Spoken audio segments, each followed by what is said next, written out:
I'm here in a police colony in Delhi here, and just look at this place. It's basically like a ghost town. There are no police officers living in what basically are kind of concrete bunkers, and I can tell you it's a very tough life being a police officer here in India. But anyway, we're not here to talk about that. We're here to talk about why the Indian police aren't doing anything about these scam call centers which are targeting foreigners. And there's kind of three reasons, and I've got one solution to this epidemic. Let's cut through this alleyway here, and I'll tell you about the first issue as to why the Indian police aren't busting call centers targeting foreigners. And the first issue is there's no victim here in India. The victim is overseas. So I have seen the Indian police busting a lot of call centers here in India which are scamming Indian citizens. Their first priority is to protect their own citizens, right? Just like you'd expect your police in whatever country you are to protect locals first before investigating, foreign victims' crimes. And the other complexity is you need the victim to be in court here in India for the court case. You need them as a witness, right? How are you going to get a foreigner into court here in India? You also need them to lay a complaint here in India. How many foreigners know how to lay a complaint here in India? None. Then you have the problem that the police here barely speak any English. And also, when the police are dealing with cases between two countries, like the US and India, it is very, very expensive and time consuming. So they're spending their efforts protecting their own citizens against these kinds of scams. And I'll offer a solution later. Now, the second issue, I'm trying not to step on like glass and needles here.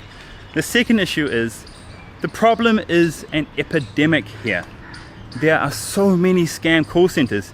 If you go to somebody's channel like Jim Browning on YouTube, he finds so many scam call centers here, and it's so easy for him. There are no shortage of scam call center videos for him to make here in India. The problem is seriously an epidemic, and it's become an epidemic because the police haven't done anything about it, right? No action has led to this epidemic of scam call centers targeting foreigners here in India. And I think if the police just scratch the surface, like a lot of YouTubers are, they're going to find an overwhelming number of scam call centers here. It's going to completely overwhelm them. Do they even have resources right now to deal with all the crime in India? I don't think so. So yeah, now it's an epidemic. Best just to ignore it, right? We're stuck here. Let's go back. The third issue. These call centers are making so much money. Literally hundreds of thousands of US dollars a year if they're not making that per month if they're a bigger call center, okay? And with this money in India comes power. You can buy power and you can buy your own kind of freedom in India with money. So these guys can pay off the corrupt police officials. Now, most police here aren't corrupt, of course. And so if the police do decide to investigate the scam call center, the call center has so much money that they can hire the best lawyers in India and basically get off scot-free. Like we've seen so many times with other criminals, like Salman Khan. He ran someone over and murdered them, basically. He killed a black buck. He never got in trouble. Because money is power here, and money can buy you out of any situation here, basically, in India. So these scam call centers have too much money. They can literally get away with it. They'll just start up around the corner in another call center. And the police obviously have very, very limited resources here. They can't fight these big-time lawyers. And the other thing about raiding a call center is you need computer forensics there. You need your cybersecurity experts. And there is a shortage of them around the world. And it's very, very expensive to have a cyber team come and do a raid and then do all the forensics afterwards. It's crazily expensive.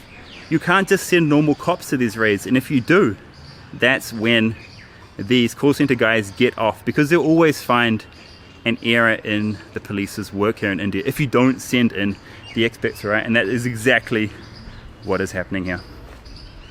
Look at these little cuties I found down here. Hello, boys. One more cutie over there. He's got my colored hair. Let's go and climb up to the top of one of these buildings, and I'll give you my solution to all of this. Oh, this one's open. Come This is what one of these old buildings looks like.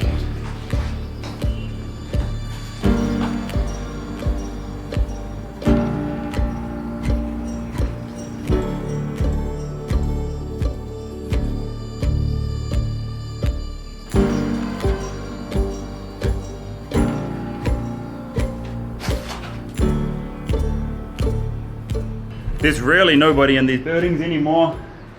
And so what my solution is, you guys can't rely on India to sort out this problem, okay? Foreign companies and foreign countries need to fund a police task force here in India. That is the only way anything is going to be done. Foreign victims are not the police's priority here. And it's difficult and it's expensive, okay? So it's just not going to happen, trust me. Outside funding needs to come in and fund some kind of police task force here. Some country needs to work with India and get that sorted out. You know, I see Microsoft and internet service providers saying they're doing stuff, but what are they doing? Whatever they're doing is not working because the problem is as big as it ever was. And they've had years to sort this out. They're not doing anything. They don't care about you. Someone else needs to take the reins. Someone with some money so they can fund this war on scammers here in India. Jai Hind.